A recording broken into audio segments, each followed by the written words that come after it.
നമസ്കാരം. ഞാൻ മൊയ്തീൻ ഷാ വിഷനിലേക്ക് എല്ലാവർക്കും സ്വാഗതം. ബഹുമാന്യരെ,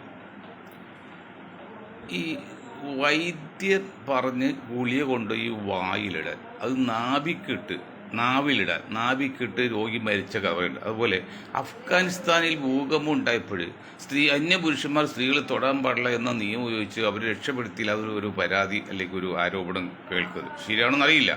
അങ്ങനെയാണെങ്കിൽ അത് എന്തുമാത്രം മണ്ടത്തരാണ്. ഏത് സാഹചര്യത്തിലാണ് ഇസ്ലാമിൽ അങ്ങനെ സ്ത്രീകളെ തൊടാൻ പാടുള്ളത്? നിങ്ങൾ വ്യഭിചരിക്കാൻ ശ്രമിക്കുമോ അല്ലെങ്കിൽ അതുപോലെ ചെയ്യുമ്പോഴല്ലാതെ ആപത്തിൽ നിന്നോ ജീവൻ രക്ഷിക്കുമ്പോൾ ആ നിയമമൊക്കെ ബാധകമാണോ? അങ്ങനെ ഉണ്ടെങ്കിൽ അത് നിങ്ങൾ കാണിച്ച ഏറ്റവും വലിയ തെമ്മാടിത്തരം, വിഡ്ഢിത്തരാണ്. അങ്ങനെ ഉണ്ടോ ഇല്ല നമുക്കറിയില്ല, കേൾവി മാത്രമാണ്. അത് ശ്രദ്ധിക്കണമെന്ന് പറയാണ്.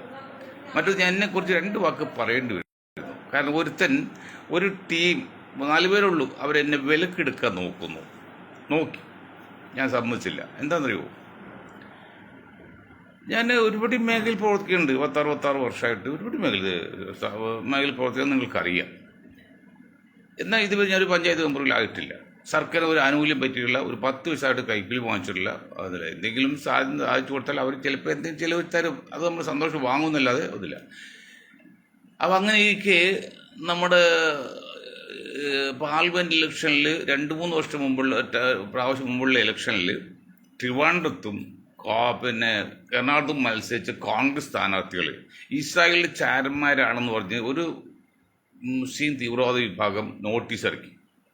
അപ്പോൾ അത് എറണാകുളത്ത് 1-2 പേര് എന്നെ സമീപിച്ചു. ഞാൻ Moideen Shah, voice of justice chairman. അപ്പോൾ അത് തെറ്റാണ് എന്ന് പറഞ്ഞൊരു അനുകൂലമായിട്ട് പ്രസ്താവന കൊടുക്കണം, അങ്ങക്ക് എന്ത് വേണമെങ്കിൽ തരാം, 4-5 ലക്ഷം വേണ്ടി തരാമെന്ന്. ഞാൻ പറയും, പൊന്ന സുഹൃത്തുക്കളെ, ഇവിടെ മത്സരിക്കുന്ന സ്ഥാനാർത്ഥി എൻ്റെ ഗുരു കൂടിയാണ്, എൻ്റെ നേതാവ് മാത്രമേ ഗുരു കൂടിയാണ്. അദ്ദേഹത്തിനെതിരെ എനിക്ക് ഒന്നും പറയാൻ പറ്റില്ല, ശരിയാണ്. പക്ഷേ ഇങ്ങനെ ഈ സമയത്ത് ഞാൻ അത് ചെയ്യില്ല. അതുപോലെ അത് അങ്ങനെയല്ല. ഇനിയിപ്പോൾ 10 ലക്ഷം എന്നാൽ പോലും അദ്ദേഹത്തിന് മോശമായിട്ടൊരു പത്രപ്രസ്ഥാനം കൊടുക്കാൻ പറഞ്ഞാൽ ഞങ്ങൾ കൊടുക്കില്ല. എൻ്റെ ലക്ഷ്യം അതല്ല. അങ്ങനെ പണം വാങ്ങിച്ച് അഭിപ്രായം വിൽക്കുന്ന ഒരു ഭീരുവോ തെമ്മാടിയോ അല്ല ഞാൻ. അത് മറ്റൊന്ന്, ഈ അടുത്ത കാലത്ത് ഏതാനും മാസങ്ങൾക്ക് മുൻപ് പ്രൊവിഡൻറ്റ് ഫണ്ടിൽ നിന്ന് ആലപ്പുഴക്കാർ ഒരു ജോർജിന് കുറേയധികം എമൗണ്ട് ഉണ്ട്, ആൾക്ക് അധ്വാനിച്ചുണ്ടാക്കിയ പൈസയുടെ വിഹിതമുള്ള പ്രോഡക്റ്റ് ഉണ്ട്, ഡിലേ വരുന്നു. പിന്നെ കോട്ടയത്ത് ഏതൊരു ഏജൻസി ഏൽപ്പിച്ച് അവൻ കാശ് വാങ്ങിച്ച് മുങ്ങി പരാതി വെക്കുമ്പോൾ ആരോ പറഞ്ഞ് എന്നോട് കണ്ട് സംസാരിച്ചു. ഞാൻ ചെന്ന് എൻ്റെ സീനിയർ ഓഫീസറെ കണ്ട് സംസാരിച്ചു. അപ്പോൾ പറഞ്ഞാണ്, സാറേ 10 ലക്ഷത്തോളം അപേക്ഷയുടെ പെറ്റിൽ കിടക്കുകയാണ്, എങ്കിലും അങ്ങ് എപ്പോഴും വരാറില്ലാത്തതുകൊണ്ടും ജെന്യൂൻ കേസിൽ മാത്രമാണ് അല്ലേ മറ്റേ സിനിമയിൽ പറഞ്ഞ പോലെ അങ്ങ് വരുള്ളൂ പറഞ്ഞു, ഞാനത് ചെയ്യാം, പരസ്പരം ചെയ്യാം, എങ്കിലും ഡൽഹി ആയിട്ട് ബന്ധപ്പെട്ട് വരും, പെട്ടെന്ന് കിട്ടാൻ വരും. അങ്ങനെ ഒരു 4-5 പ്രാവശ്യം ഞാൻ ഡൽഹി ആയിട്ട് വിളിക്കേണ്ടി വന്നു. അങ്ങനെ ഏതാണ്ട് ദിവസങ്ങൾക്കുള്ളിൽ അദ്ദേഹത്തെ കിട്ടിയ സമയത്ത് എന്നെ സമീപിച്ച അദ്ദേഹം, സാറേ എന്താ അങ്ങനെയൊക്കെ എന്താ വേണ്ടത്? ഞാൻ ഒന്നും വേണ്ട, ഒരു 500 നോട്ട് അത് വാങ്ങിച്ച് കയ്യിൽ വെച്ച്, ഇത് കമ്മീഷൻ കൈക്കൂലില്ല. ഞാൻ ഡൽഹിക്ക് പല പ്രാവശ്യം വിളിച്ചിട്ടുണ്ടായിരുന്നു മൊബൈലിൽ നിന്ന്, അതിലേതാ ചാതക കണക്കാക്കി പറഞ്ഞ് വിട്ടുകൊടുത്ത ആളാണ്. എന്നെയാണ് ചുക്കട 2-3 പിള്ളേർ വന്ന് എന്തൊരു 4 മണി 5 മണി ഉണ്ടാക്കാൻ വേണ്ടി ശ്രമിച്ചിട്ട് അവരുടെ മെയിൻ ലക്ഷ്യം എങ്ങനെയോ, ജാതി സെൻസസ് വേണ്ട, ജാതി സവർണം വേണ്ട, സാമ്പത്തിക സവർണം മാത്രം മതിയെന്ന്. അതിവിടെ പറയുന്നത് ഒരേ ഒരു വിഭാഗമുള്ളൂ, സംഘപരിവാർ. ഞാൻ എനിക്കത് യോജിക്കാൻ പറ്റില്ല. എനിക്ക് അന്ധമായ സംഘവിരോധമൊന്നുമില്ല, പ്രശ്നാധിഷ്ഠമാണ് എൻ്റെ ഉറപ്പില്ല. എനിക്ക് യോജിക്കാൻ പറ്റില്ല. ഞാനെന്താ കാര്യകാരണ സഹിതം പറഞ്ഞു പോകുന്നു. ഇപ്പോൾ എന്നിട്ട് പറയുന്നത് എന്താ അറിയോ, മൊയ്തീൻ ഷാ ജാതിയുടെ ആളാണ്, ജാതി പാർട്ടി ആളാണ്, അതിലൂടെ ജമാഅത്ത് ഇസ്ലാമിയും മറ്റേ സമസ്തയ്ക്കയില്ലേ മൊയ്തീൻ ഷാ എന്താണ് ജാതി? ജാതി സെൻസസ് വേണം എന്ന് പറഞ്ഞ് ജാതി കളിക്കുന്നില്ല. അങ്ങനെയാണെങ്കിൽ നമ്മുടെ അംബേദ്കറും ഇപ്പോഴത്തെ രാഹുൽ ഗാന്ധിയൊക്കെ മഹാമോശമായിരിക്കണമല്ലോ. ജാതി സെൻസസ് എന്ന് പറഞ്ഞാൽ അത് മുസ്ലിങ്ങളുടെ, ക്രിസ്ത്യാനി, ഹിന്ദുക്കളെ അല്ല, പിന്നോക്ക സമുദായം. ഇന്ത്യയിൽ 88% പിന്നോക്ക നിലത് ന്യൂനപക്ഷമുള്ളതാണ് ഇന്ത്യൻ സമൂഹം. അവർക്ക് ജാതി സെൻസസ് നടത്തി അവർക്ക് വിഹിതം കിട്ടിയിട്ടുണ്ടോ ഉദ്യോഗങ്ങളിൽ എന്ന് കണ്ടുപിടിച്ചിട്ട്, ഉദ്യോഗം കിട്ടിയിട്ടുണ്ടെങ്കിൽ ആ സംവരണം തന്നെ വേണ്ട. എന്നാൽ ഇന്ന് കിട്ടിയില്ല. ഇവിടെ നെട്ടൂർ താമര കമ്മീഷൻ റിപ്പോർട്ടും മറ്റ് HR കമ്മിറ്റി റിപ്പോർട്ടും മണ്ഡൽ കമ്മീഷൻ ഏത് റിപ്പോർട്ട് എടുത്താലും ഇന്ത്യയിലെ പിന്നോക്കത്തിൽ ന്യൂനപക്ഷങ്ങൾക്ക് കിട്ടേണ്ട അർഹമായ സ്ഥാനം ഒന്നും കിട്ടിയിട്ടില്ല, പ്രത്യേകിച്ച് ഉയർന്ന റാങ്കിലുള്ള വിഭാഗത്തിൽ. അതുകൊണ്ട് അതൊന്ന് അന്വേഷിച്ച് കിട്ടിയിട്ടോ ഇല്ലെന്ന് കണക്ക് പറഞ്ഞാൽ കിട്ടിയിട്ടുണ്ടെങ്കിൽ ആ സംവാദം തന്നെ നിർത്താം. അതാണ് രാഹുൽ ഗാന്ധി പറയുന്നത്, ഇപ്പോൾ കോൺഗ്രസ് പറയുന്നു, കമ്മ്യൂണിസ്റ്റൊക്കെ പറയുന്നു. അത് വലിയൊരു ചിത്രമാണ്, അംബേദ്കറിസമാണ് അതിൻ്റെ മെയിൻ ഇത്. അതിന് അവർ പറഞ്ഞാൽ അവർ ഈ ചെറിയ ബുദ്ധിയുള്ള ആൾക്കാരാണ്. ചെറിയ ബുദ്ധിയുള്ള ആൾക്കാർ പറയുന്നതോ, ഞാൻ മൊയ്തീൻ ഷാ ജാതിക്ക് വേണ്ടി വാദിച്ചു എന്ന് പറഞ്ഞിട്ട് എന്നെ ഞാൻ അവിടെ വിട്ടുപോന്നു. അതുകൊണ്ട് എൻ്റെ പൊന്നു മക്കളെ, നിങ്ങൾ എന്തും പറഞ്ഞോ, നിങ്ങളുടെ അഭിപ്രായമാണ്. നിങ്ങൾ ജാതിക്ക് വേണ്ടി വലിച്ചിട്ടുണ്ട്, നിങ്ങൾ സാമ്പത്തിക സമയം വാദിച്ചാലും കുഴപ്പമില്ല. ഞാൻ പറഞ്ഞു എൻ്റെ പാർട്ടിയുടെയാണ്. ഞാൻ എൻ്റെ പാർട്ടി ആൾക്കാർ എന്നെ ഉൾക്കൊള്ളുന്ന വിഭാഗം ഈ ജാതി സെൻസസ് നടത്തുമെന്ന് പറയാം. അതിൽ ഞാൻ ഇല്ലെങ്കിൽ ഞാൻ ഒറ്റപ്പെട്ടു പോകില്ലേ? ഞാനൊരു വ്യക്തിയല്ലേ, പാർട്ടി അണികളല്ലേ കൂടെ നിൽക്കണ്ട്. അതാ ചെയ്ത്. അതുകൊണ്ട് ദയവ് ചെയ്ത് നിങ്ങളെ പെടങ്ങണ്ട, നിങ്ങൾ നിങ്ങളുടെ വഴിച്ച് മുന്നോട്ട് പോകും, ഒത്തൊരുത്ത് നടക്കട്ടെ എന്ന് ഞാൻ എൻ്റെ എല്ലാവിധ ആശംസകൾ നേർന്നുകൊണ്ട് പിന്മാറുന്നു. ഈ വിഷയത്തെക്കുറിച്ച് ഈ ഒരു ചർച്ച ഉണ്ടാകുന്നുമില്ല. മറ്റൊന്ന്, ഈ മണ്ടന്മാർക്ക് ഉത്തരം കൊടുക്കുന്നത് വിഡ്ഢികളാണെന്നൊരു മനഃശാസ്ത്രമുണ്ട്. മണ്ടന്മാർക്ക് അസ്ഥാനത്ത് കയറി മറുപടിയോ വെല്ലുവിളിക്കുന്നത് വിഡ്ഢികളാന്ന് പറയുന്നത്. അങ്ങനെയാണ് എനിക്ക് ഈ നമ്മുടെ പ്രതിപക്ഷ നേതാവ് സതീശൻ സാറിനെ വിഡ്ഢിയായിട്ട് കാണേണ്ടി വരും. കാരണം വെള്ളാപ്പള്ളി മണ്ടനാണ്, എല്ലാവർക്കും അറിയാം. അദ്ദേഹം പറഞ്ഞു ആ വാക്ക് ശരിയല്ലെങ്കിൽ സതീശൻ സാർ എന്തു പറഞ്ഞറിയോ, ഞാൻ രാഷ്ട്രീയം വിട്ടുപോകും, ഇത്തവണ UDF-ന് ഭരണം വാങ്ങിച്ചു കൊടുത്തില്ലെങ്കിൽ ഞാൻ രാഷ്ട്രീയം വിട്ടുപോകും എന്ന് പറഞ്ഞ് ഒരു വെല്ലുവിളിച്ചിരിക്കുക. അവിടെ രണ്ട് കാര്യമുണ്ട്. ഒന്ന്, വെള്ളാപ്പള്ളി പോലെ മണ്ടന്മാർക്ക് വെല്ലുവിളിക്കാൻ ബുദ്ധിജീവി എന്ന് പറയുന്ന സതീശൻ പാടില്ലായിരുന്നു. മറ്റൊന്ന്, നിങ്ങൾ എന്ത് അടിസ്ഥാനത്തിലാണ് ഈ 100 സീറ്റും 110 സീറ്റും കിട്ടും പറയുന്നത്? നിങ്ങൾ എന്നേക്കാൾക്ക് ഏറ്റവും മികച്ച രാഷ്ട്രീയ പാരമ്പര്യം എന്ന് പറയാൻ പറ്റില്ല, രാഷ്ട്രീയ വീരമുള്ള ആളാണ്. നിങ്ങൾ കണക്ക് പഠിക്കണം, പാറ്റേൺ പഠിക്കണം, വോട്ടിംഗ് പാറ്റേൺ. അതായത് 99 1 പോലെ തന്നെ 98 സീറ്റും കമ്മ്യൂണിസ്റ്റ് പാർട്ടിക്കുണ്ട്. ഇപ്പോൾ അതിൽ 27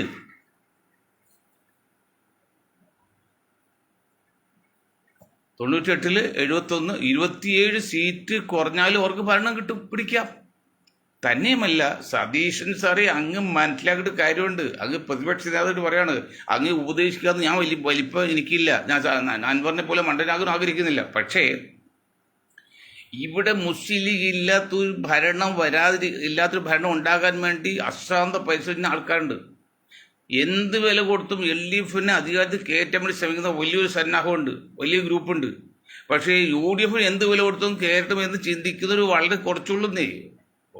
അത് നിങ്ങൾ മനസ്സിലാക്കാത്ത, മുസ്ലിം ലീഗ് ഇല്ലാത്തൊരു ഭരണം വരാൻ വേണ്ടി പരമാവധി ശ്രമിക്കുന്നൊരു വിഭാഗമുണ്ട് ശക്തമായിട്ട്. ഇതൊക്കെ സത്യമാണത്, മനഃശാസ്ത്രമല്ലേ. മറ്റ് LDF-ന് അധികാരത്തിൽ കയറ്റാൻ വേണ്ടി ശ്രമിക്കുന്ന മറ്റു ഉണ്ട്. എന്നാൽ അതുപോലെ UDF വന്നേ തീർന്ന് ചിന്തിക്കുന്ന ആരുമില്ലെന്നേ. പിന്നെ ആർക്കാണ് UDF വരേണ്ടത്? കേരളത്തിലെ ബഹുഭൂരിപക്ഷം ന്യൂനപക്ഷം 40% വന്ന ന്യൂനപക്ഷത്തിനാണ് UDF വരണമെന്ന് ആഗ്രഹം. എന്തുകൊണ്ടാണത്? LDF നിലനിൽക്കണമെന്ന് ആഗ്രഹമുണ്ട്. LDF നിലനിൽക്കണമെങ്കിൽ UDF ജയിക്കണം. അല്ലെങ്കിൽ UDF തോറ്റ് LDF ജയിച്ചു എന്നാൽ LDF നിലനിൽക്കില്ല. കാരണം UP-യിലെ പോലെയും പശ്ചിമ ബംഗാളിലെ പോലെയും ത്രിപുര പോലെയും അത് നശിച്ചു, ഇപ്പോഴത്തെ നശിച്ചുകൊണ്ടിരിക്കുകയാണ്. അതുകൊണ്ട് ഞങ്ങൾ അശ്രാന്ത പരിശ്രമത്തിലാണ് UDF-ന് അധികാരത്തിൽ കയറ്റാൻ. അത് അവരുടെ പ്രത്യേക സ്നേഹവും പ്രേമവും അല്ല, അവരുടെ മഹത്വമല്ല, മറ്റേ LDF-നുള്ള ദേഷ്യമല്ല, LDF-ന്റെ പോരായ്കയല്ല. അതൊരു കാലഘട്ടത്തെ അനിവാര്യതയായിപ്പോയി.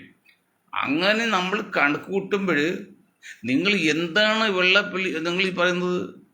ഞാൻ ചെറിയ സിമ്പിളായിട്ട് കണക്ക് പറയാം, നിങ്ങൾ ചിന്തിക്കേണ്ട. അങ്ങനെ കേരളത്തിൽ ഞാൻ പറഞ്ഞില്ല, ഒരിക്കൽ കൂടി പറയാണ്, ഇതൊന്നും കോൺഗ്രസ് നേതാക്കൾക്ക് UDF നേതാക്കൾക്ക് ഉഞ്ഞാക്കൊന്നും മനസ്സിലാകുന്ന ഇത്രയും കാലമായിട്ടും. കേരളത്തിൽ 23% വരുന്ന ഈഴ് വിഭാഗത്തിൽ 20% LDF-നാണ്. വല്ല സംശയം കാര്യത്തിൽ ഞാൻ ഇന്നലെ പറഞ്ഞു, അടൂർ പ്രകാശ് എവിടെ നിന്നാലും ജയിക്കും. ബാബു തൃപ്പൂർ ചില ഇതുണ്ടായി ജയിച്ചു, 1000 വോട്ടിനായിട്ടില്ല, അതും ചെയ്യുന്നില്ല. അതുപോലെ അല്ല, ബാക്കി വോട്ടിൽ 20%, അതായത് അവരുടെ വോട്ടിൽ 90%, ഇത് മൊത്തം വോട്ട് 20% വോട്ട് പോകുന്നത് LDF-നാണ്. എത്ര വോട്ടുണ്ടോ ഈ വിഭാഗത്തിൽ UDF-ന്? ഞാൻ സതീശൻ വെല്ലുവിളിച്ചില്ലേ വെള്ളാപ്പള്ളി? ഞാൻ നിങ്ങളോട് വെല്ലുവിളിക്കുകയാണ്. എത്ര വോട്ട് കിട്ടുന്നുണ്ട് ഓരോ ഇലക്ഷനിലും LDF-ന്റെ ഈഴവ വിഭാഗത്തിൽ നിന്ന് UDF-ന്? വളരെ കുറച്ചുള്ളൂ. ഞാൻ പറയല്ലോ 100 വോട്ട് വന്ന് 107 വോട്ട് ചെയ്യുമ്പോൾ ഒരു വോട്ടാണ് UDF വീഴുന്നത്. ഞാൻ കണക്കാണ് ഉദ്ധരിക്കുന്നത്. നിങ്ങൾക്കിത് മനസ്സിലാകുന്നില്ലേ? ഇത് ലോകം മുഴുവൻ പോകുന്നല്ലേ, എല്ലാവരും എഴുതികളെ എത്തുന്നല്ലേ. മുഖ്യമന്ത്രി ഉൾക്കൊള്ളുന്നതാണ് മുഖ്യമന്ത്രിക്ക് ശ്രമിക്കുന്നുണ്ട്, അവർ ശ്രമിക്കുന്നുണ്ട്. പക്ഷെ കോൺഗ്രസ് ആരും മനസ്സിലാകില്ലെന്ന് തോന്നുന്നു. 107 വോട്ട് ചെയ്യുമ്പോൾ ഒരു വോട്ടാണ് ഈഴവന് കിട്ടുന്നത്. ഞാൻ കണക്കൂത് എങ്ങനെയാണ്? ആകെയുള്ള 21%. അതിൽ ഏതാണ്ട് 90% കഴിഞ്ഞ പ്രാവശ്യം വരെ LDF 80% വോട്ട് കൊടുത്തത്. ഇത്തവണത് 90%. അതിന് പല കാരണങ്ങളുണ്ട്, നിങ്ങൾക്കറിയാലോ. ബാക്കി എത്രയുണ്ട്? 10%. ഈ 10% പകുതി BJPക്ക് പോവും, പകുതി കോൺഗ്രസ് വരും. 10%ൻ്റെ 5% എന്ന് പറഞ്ഞാൽ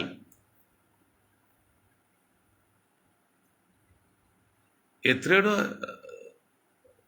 1.25 അതായത് 1.25 വോട്ട് വരുള്ളൂ. അത് കാലക്ക് വോട്ടാ ഒരു വോട്ട്.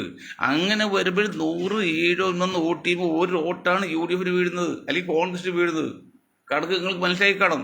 ഞാൻ സതീശോട് വ്യക്തമായിട്ട് വെല്ലുവിളിക്കല്ല, വ്യക്തമായിട്ട് പറയാണ്. നിങ്ങൾ ചിന്തിക്കണം, നിങ്ങൾ പഠിക്കണം.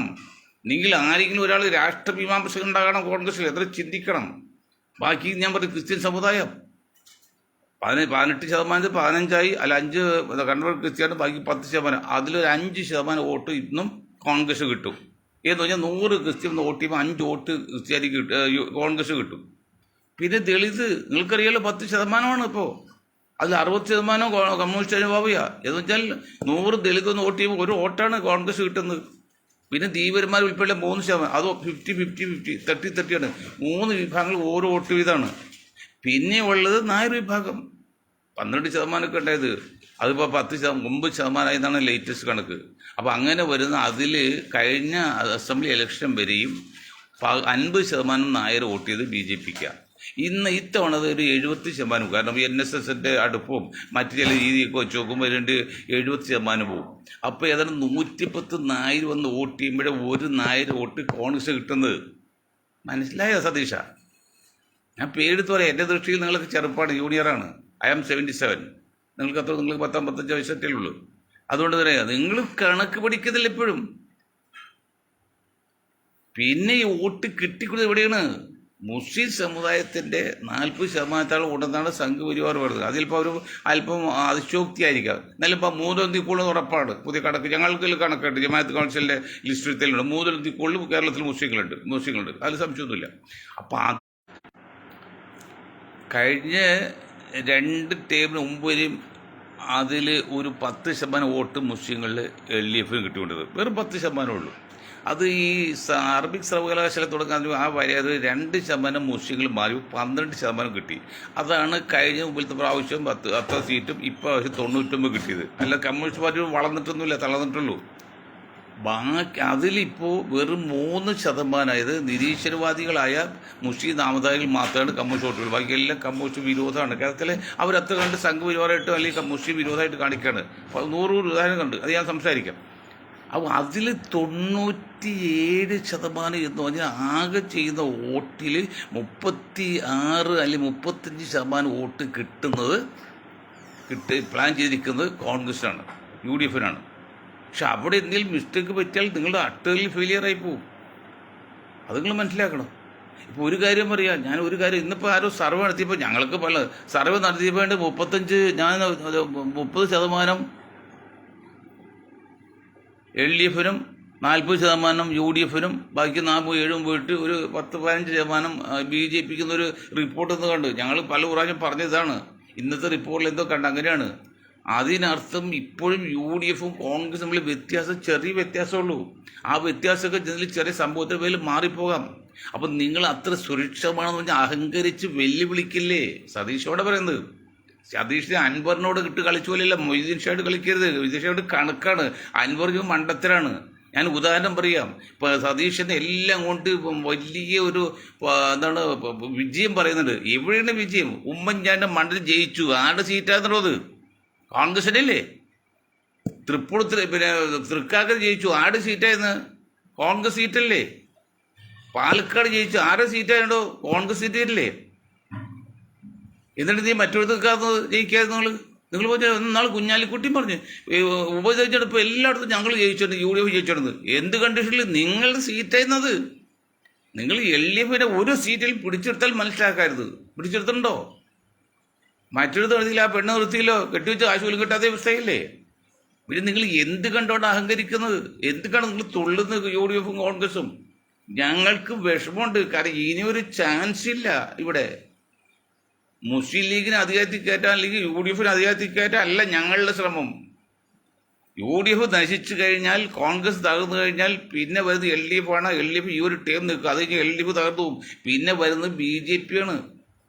BJP വരാതിരിക്കാൻ വേണ്ടി 40% മുസ്ലിങ്ങൾ, ഒരു 99% ഉള്ളുകൊണ്ട് അതിന് അനുകൂലിക്കുന്നത് വരാതിരിക്കാൻ. അതോ ഞാൻ പറഞ്ഞില്ല, ഒരു മൊയ്തീൻ ഷോ അയച്ചാൽ വരം ഉണ്ടാക്കാനും പറ്റില്ല, കളയാനും പറ്റില്ല. പോപ്പുലേഷൻ, ടോട്ടൽ പോപ്പുലേഷന്റെ അഭിപ്രായം പറഞ്ഞത്, അതൊരു മനഃശാസ്ത്ര സമീപനമായിട്ട് പറഞ്ഞത്, ഫിലോസഫിയാണ്, ശാസ്ത്രമാണ്. കളി കളിച്ചാൽ അപകടം തന്നെയാണ്. ചെറിയ വ്യത്യാസമുള്ളൂ. ഇപ്പോഴത്തെ ഈ ലേറ്റസ്റ്റ് കണക്ക് കൂട്ടിയാൽ തന്നെയും LDFന്റെയും UDF തമ്മിലുള്ള വിജയം എന്ന് പറയുന്നത് ചെറിയൊരു വ്യത്യാസമുള്ള മാർജിൻ. അതിൽ ഈ 35-36% വോട്ട് കിട്ടുന്ന മുസ്ലിം സമുദായത്തിൽ എന്തെങ്കിലും വിള്ളൽ പെട്ടെന്ന് വരുത്താമല്ലോ. ഇലക്ഷനിൽ ക്ലോക്കിന്റെ പെൻഡിലും ആടിക്കൊണ്ടിരിക്കും സാർ, ആടിക്കൊണ്ടിരിക്കും. അതുപോലെ മനുഷ്യ മനസ്സും ആടുന്നതാണ്, സ്ഥിരം നിൽക്കുന്നതല്ല. ആ മനുഷ്യ മനസ്സ് എന്തെങ്കിലും പെട്ടെന്നൊരു വികാരപരമായിട്ട് വന്ന് മാറിയാൽ അപകടമാണ് UDF. അത് ഞങ്ങളെ സംബന്ധിച്ച് അത് ചിന്തിക്കാൻ പറ്റില്ല. കാരണം ഈ ഒരു ഭരണം UDF കിട്ടിയില്ലെങ്കിൽ, ബുദ്ധിയില്ലാത്ത ലീഗ് നേതാക്കൾ അവർക്ക് ഇപ്പോഴും മനസ്സിലാകുന്നില്ല. അവർ ചിന്തിക്കുക എന്നാ അവസാനം LDF വിധം എടുത്ത് നിൽക്കുക, ഭരണത്തിൽ കയറായിരിക്കാം, അതുകൊണ്ട് തീർന്നില്ലേ. പക്ഷെ ഞങ്ങൾക്കല്ല, ഞങ്ങൾക്കൊരു ഉത്തരവാദിത്തമുണ്ട്. ഞങ്ങൾക്ക് 2 വലിയ ടാസ്ക്കാണ്, ഞാൻ പറഞ്ഞല്ലോ, 2 ടാസ്ക്കാണ് മൊയ്തീൻ ഷാഹിൻ ഗ്രൂപ്പ് എടുത്തിരിക്കുന്നത്. അത് ഒന്ന് LDF നിലനിർത്തുക, മറ്റൊന്ന് UDF ജയിപ്പിക്കുക. UDF ഇത്തവണ ജയിച്ചാൽ മാത്രമേ LDF നിലനിൽക്കുള്ളൂ. അല്ലെ ഇത്തവണ UDF തകർന്നു പോയാൽ LDF ജയിച്ച് അധികാരത്ത് വന്നാൽ 2-3 വർഷം അല്ലെങ്കിൽ 5 വർഷം നിൽക്കുകയായിരിക്കും. അതുകൂടി അത് അപ്രസക്തമായി പോകും. ഉദാഹരണമുണ്ടല്ലോ, ത്രിപുര, പശ്ചിമ ബംഗാൾ, മനസ്സിലായി. അതുകൊണ്ടാണ്. പക്ഷെ ഇപ്പം നിങ്ങളുടെ ഈ ആർഭാടം വെല്ലുവിളി കേൾക്കുമ്പോൾ കാണുമ്പോൾ ഞങ്ങൾക്ക് വാസ്തവം ഭയം തോന്നാണ്. ഞാൻ പ്രധാന പോയിന്റ് ഒരിക്കൽ കൂടി പറയാം. മുസ്ലിം ലീഗ് ഇല്ലാത്ത ഒരു ഭരണത്തിന് വേണ്ടി ഇവിടെ അഗാധമായിട്ട് പ്രവർത്തിക്കുന്നുണ്ട്, വളരെ ഗൂഢമായിട്ട്. അതുപോലെ LDF അധികാരത്തിൽ കയറ്റാൻ വേണ്ടി വളരെ ഗൂഢമായിട്ടും അഗാധമായിട്ട് പ്രവർത്തിക്കുന്നുണ്ട്. അതുപോലെ UDF അധികാരത്തിൽ കയറിയേ തീരുവല്ല, കയറ്റി തീർന്നുള്ള ഒരു അങ്ങനെ പബ്ലിക്കിൽ പലർക്കും ഇല്ല. ഉണ്ട് എന്ന് പറഞ്ഞാൽ ഒരു വിഭാഗമുള്ളൂ. ഇവിടെ ക്രിസ്ത്യൻസ് പോലെ UDF പോലെ നിർബന്ധമൊന്നുമില്ല അവർക്ക്. ഈഴവാസികളില്ല, ദളിതരില്ല, മറ്റാർക്കുമില്ല. ആകെ വരുന്ന വികാരമുള്ളത് മനഃശാസ്ത്രപരമായിട്ട് വിലയിരുത്തിയാൽ മുസ്ലിങ്ങൾക്ക് മാത്രമേ ഉള്ളൂ. അതൊരു കുറച്ച് ഒരു പൊതിക്കെട്ടാണ്. ആ പൊതിക്കെട്ട് വേണ്ടതില്ല, അഴിഞ്ഞു പോയില്ലെങ്കിൽ ഉണ്ടല്ലോ, അഴിഞ്ഞ് ഓളിപ്പൂച്ചി എന്ന് കോൺഗ്രസിന് കൈപ്പത്തികൾ ഒത്തുകൂട്ടി കിട്ടിയില്ലെങ്കിൽ അപകടത്തിലേക്കാണ് പോകുന്നത്. എന്താ പിന്നെ നിങ്ങൾ മനസ്സിലാക്കാത്തത്? ഇപ്പോൾ നിങ്ങൾ വോട്ടിംഗ് പാറ്റേൺ മനസ്സിലാക്കുന്നില്ല. വോട്ടിംഗ് പാറ്റേണിൽ ഒരു ദിവസം ഇലക്ഷൻ വരുമ്പോൾ വോട്ട് ഉണ്ടാവില്ല. നിലവിലുള്ള വോട്ടർമാരുടെ അതിൽ നിന്ന് മാത്രമാണ് വോട്ട് കിട്ടുള്ളൂ. അല്ലാതെ ബംഗാളിൽ നിന്നും പിന്നെ ത്രിപുരയിൽ നിന്നും അല്ലെങ്കിൽ ഇവിടെ വോട്ട് ചെയ്യാൻ പറ്റില്ല. ഒറ്റയും തെറ്റി ചിലപ്പോൾ തട്ടിപ്പറ്റെങ്കിലും. അത് നിങ്ങൾ മനസ്സിലാക്കുന്നത്, കോൺഗ്രസ് മനസ്സിലാക്കുന്നില്ല, ലീഗ് പോലും മനസ്സിലാകുന്നില്ല. ലീഗ് ദിവാസ്വപ്നത്തിൽ ലീഗ് ഞങ്ങൾ 110 സീറ്റ് കിട്ടുന്നത് കുഞ്ഞാക്കായും പറയുന്നുണ്ട്, ഇപ്പൊ സതീഷിനും പറയുന്നുണ്ട്. എങ്ങനെയെന്നോ ചിന്തിക്കുന്നില്ല. ഇതൊരു ഒരു മണൽ ചിറയാണ് സർ. ആ മണൽ ചിറയിൽ ഒരു സൂചിക്കുത്ത് വീടാണല്ലോ, പിന്നെ അത് ഒഴുകിപ്പോകും. അതിൽ രാഷ്ട്രീയം ഒരു മൂവ്മെന്റ് വന്നു കഴിഞ്ഞാൽ അങ്ങോട്ട് കംപ്ലീറ്റ് മാറും. തിരിച്ചു പോകാം, മറിച്ചു പോകാം. അങ്ങനെയുള്ള ഭൂമരുന്ന് 100 സീറ്റൊക്കെ കിട്ടുന്നത്. ആകെ ആശ്വസിക്കാവുന്ന ഒരു സംഭവം എന്ന് വെച്ചാൽ NDA എന്ന് വെച്ചാൽ തകർച്ച വക്കത്താണ്. ഇപ്പൊ ബീഹാറിൽ നിതീഷ് കുമാർ പിന്നെ NDA വിട്ടുകഴിഞ്ഞു. നാളെ ഒരു പ്രധാന സംഭവം നടക്കൽ ഉപരാഷ്ട്രപതി തെരഞ്ഞെടുപ്പ്. നാളെ സെപ്റ്റംബർ 9 അതിന് ഇന്ന് പ്രധാനമന്ത്രി ഒരു ഇത് വിളിച്ചിരുന്ന ഒരു പ്രത്യേക വിരുന്ന്, അതുകൂടി ക്ഷണിക്കാൻ വേണ്ടി സുരേഷ് ഗോപി അർജന്റായിട്ട് പ്രധാനം വിളിച്ച്. പക്ഷെ ആ യോഗം മാറ്റി വെച്ച്. കാരണം 2-3 പാർട്ടി, ഒറീസയിലെ ആ ഗ്രൂപ്പ്, അന്ന് BJP പുറത്ത് ആ ഗ്രൂപ്പ്, പിന്നെ JDU, പിന്നെ ആന്ധ്രയിലെ തെലുങ്കുദേശ് TDP, ഇവരെല്ലാം മാറിക്കഴിഞ്ഞ മുന്നണി നിന്ന്. ഇലക്ഷൻ നടക്കുന്നത് രഹസ്യ ബാലറ്റ് ആയതുകൊണ്ട് അത് കണ്ടുപിടിക്കാനും പറ്റില്ല ആർക്കെന്നുള്ളത്. വലിയ അങ്കലാപ്പിലാണ് BJP. ഇന്നും പറഞ്ഞ തൃശ്ശൂർ 4 സീറ്റ് BJP കിട്ടുമെന്ന് ഒരു മരത്തലയും പറഞ്ഞ കേട്ട്. ആ മരത്തിൽ കാശ് വാങ്ങിച്ച് BJP കൂടി വാദിക്കുന്നവരാ. പേര് മുസ്ലിം പേരാണ്, നാമധാരിയാണ്. എന്തടിസ്ഥാനത്തിൽ കഴിഞ്ഞ ചെയ്തതുപോലെ തട്ടിപ്പിക്കാൻ പറ്റുമോ? ഇനി ഞങ്ങൾ സമ്മതിച്ചോ? തല്ലിക്കൊല്ലി ഇതുപോലെ വൃത്തികൾ കാണിച്ചാൽ ജനങ്ങൾ വയലൻ്റ് ആയിട്ടുണ്ട്. അവർക്ക് മനസ്സിലായി തട്ടിപ്പിൻ്റെ കാര്യങ്ങളൊക്കെ. യാതൊരു ന്യായമില്ലാതെ തട്ടിപ്പ് ചെയ്ത് 1.5 ലക്ഷം വോട്ട് തട്ടിപ്പ് ചെയ്താണ് സുരേഷ് ഗോപിയൊക്കെ വാങ്ങിച്ചത്. അല്ലാതെ ക്രിസ്ത്യൻ സമുദായം വോട്ട് ചെയ്തിട്ടൊന്നുമില്ല. അതിൽ ചെറിയൊരു ചാഞ്ചാട്ടം വന്നിട്ടുണ്ടായി. അത് പിന്നെ ഒരാൾ വന്ന് നിരന്തരമായിട്ട് കൈകാലം പിടിച്ച് വെള്ളിക്കുമ്പോൾ ഞാൻ പഞ്ചായത്ത് ഇലക്ഷനിൽ മത്സരിച്ച എനിക്ക് എതിർ സ്ഥാനത്തേക്ക് വായുന്നത് EMS MLA അതേ കോട്ടയിൽ LLB പഠിച്ച ആൾ, അത്ര ഫേമസ് ആണ് മുനിസിപ്പാലിറ്റിയിൽ, ലോക്കൽ രാജാവുമാണ്. അത് കോൺഗ്രസ് സ്ഥാനാർത്ഥി ആരും മത്സരിക്കാനല്ല വായുന്നത്. അത് ആർക്കും രക്ഷയില്ല. അങ്ങനെ എന്നോട് നിൽക്കാൻ പറഞ്ഞ് TH മുസ്തഫ സാഹിബ് പറഞ്ഞ് ഞാൻ നിന്നു. എൻ്റെ അളിയനും കൂടിയാണ്. ഞാൻ വെള്ളിയാഴ്ച ദിവസം പള്ളിയിൽ പോയി. പുള്ളി ആരോട് പറഞ്ഞു കൊടുത്തു, ആ ദിവസം പെണ്ണുങ്ങൾ വീട്ടിലാവുമല്ലോ, പെണ്ണുങ്ങൾ വീട്ടിൽ ചെന്നിട്ട് കൈ പിടിച്ച് വിടില്ല, ഇത്താത്ത ചതിക്കില്ലേ, എനിക്ക് എൻ്റെ ജീവൻ പോവും എന്ന് പറഞ്ഞു. അത് എന്നിട്ട് 2 മണിയായപ്പോൾ അടിയുണ്ടാക്കി കോൺഗ്രസ്സുകാർ. അങ്ങനെയാണ് 3-4 വോട്ടിൽ ഞാൻ തോറ്റത്. അതിന് മുൻപ് തന്നെ എനിക്ക് വേണമെങ്കിൽ ജയിക്കാമായിരുന്നു. എന്തറിയോ? അതായത് പേര് തെറ്റാണ് ബാലറ്റ് പേപ്പറിൽ വന്ന്. അപ്പോൾ സ്കൂട്ടിനി സമയത്ത് എതിരാളി പറഞ്ഞത് പറ്റൂല, ഇയാളല്ലെന്ന് പറഞ്ഞു. അപ്പോൾ ഞങ്ങൾ 2 സ്ഥാനമാത്രത്തിൽ ഞങ്ങൾ 2 മാത്രമേ ഉള്ളൂ. വേറെ ആരും ഒരു BJP കാരനെ അതും പിൻവലിച്ചു പോയി. പരസ്യം മത്സരിക്കരുത്. അപ്പോൾ എന്നോട് വീഡിയോ ആണ് അവിടുത്തെ അന്നത്തെ പ്രിസൈഡിംഗ് ഓഫീസർ ചോദിച്ചത്, ഏത് സ്ഥാനാർത്ഥി അതിലേക്ക് മൊയ്തീൻ ഷാ എന്ത് പറയുന്നു? എൻ്റെ അളിയനല്ലേ, അറിയില്ല എന്തോ പേര് അങ്ങനെ എന്തെങ്കിലും പറയാൻ പറ്റുമോ? ഞാൻ വേണ്ട, ജയിച്ച് വോട്ട് കിട്ടിയാൽ മതി, അല്ല ചതിയിൽ കൂടി ജയിക്കണമെന്ന് വെച്ചാൽ ഞാൻ പറഞ്ഞു കുഴപ്പമില്ല സാർ മത്സരിക്കുക. അങ്ങനെ മത്സരിച്ചാണ് അവസാനം എന്നെ തോൽപ്പിക്കാൻ ശ്രമിച്ച് 3 വോട്ട് പോയതൊക്കെ. ഇതൊക്കെ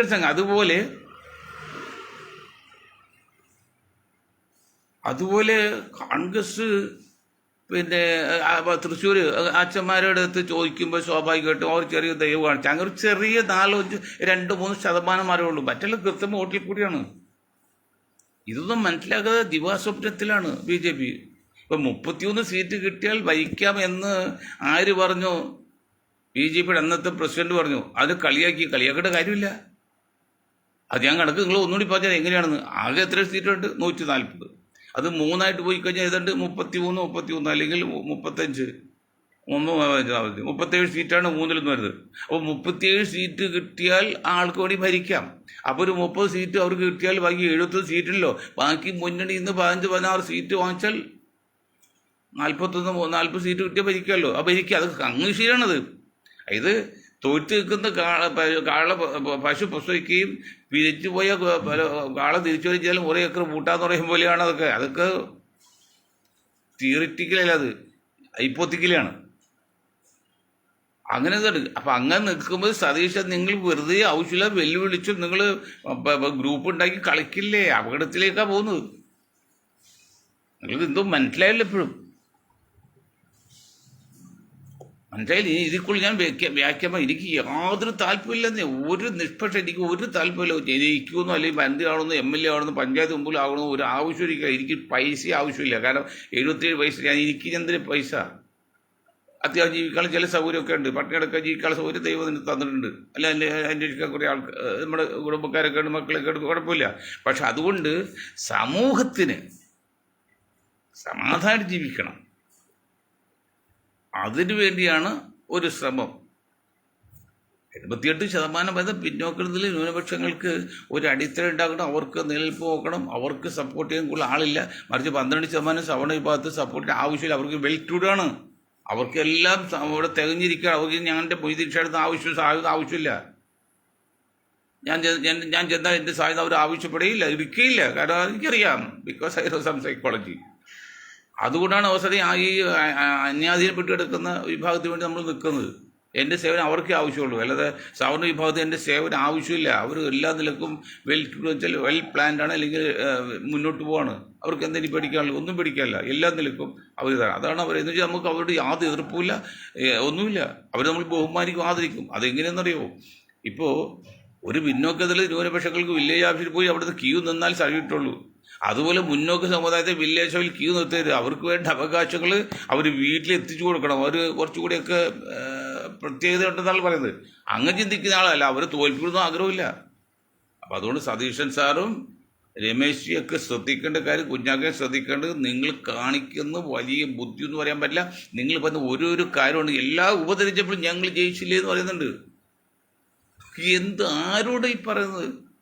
കേരളത്തിൽ ജനങ്ങൾ മുഴുവൻ പെട്ടവർ എല്ലാം ഉപതെരഞ്ഞെടുപ്പ് ജയിച്ചവർ നിങ്ങളുടെ സീറ്റ് UDF സീറ്റല്ലേ? UDF സീറ്റ് അല്ലാത്ത ഒരു സീറ്റിൽ ജയിച്ചിട്ടുണ്ടോ? പറയടോ കുഞ്ഞാക്ക, പറയടോ സതീഷ, ആരെങ്കിലും വിട്ടിയാക്കി പാവപ്പെട്ട് കോൺഗ്രസ് പ്രവർത്തകരും കോൺഗ്രസ് ഈ അക്ഷാഭ്യാസം ഇല്ലാത്ത കോൺഗ്രസ് വോട്ടർമാരെയോ? ബുദ്ധിയുള്ളവരുടെ മുമ്പിൽ, രാഷ്ട്രമീമാംസയുടെ മുമ്പിൽ, മനഃശാസ്ത്രജ്ഞരുടെ മുമ്പിൽ, ശാസ്ത്രജ്ഞന്മാരുടെ കൂടുതൽ പിന്നെ ഫിലോസഫിസ്റ്റുകളുടെ മുമ്പിൽ നിങ്ങൾ ഉത്തരം പറയണം. ആ ഉത്തരമാണിത്. ഞങ്ങളുടെ ഗ്രൂപ്പ് വളരെ ശക്തമല്ലേ, വളരെ ശക്തമാണ്, വളരെ ആഴത്തിൽ ചിന്തിക്കുന്ന ആൾക്കാരാണ്.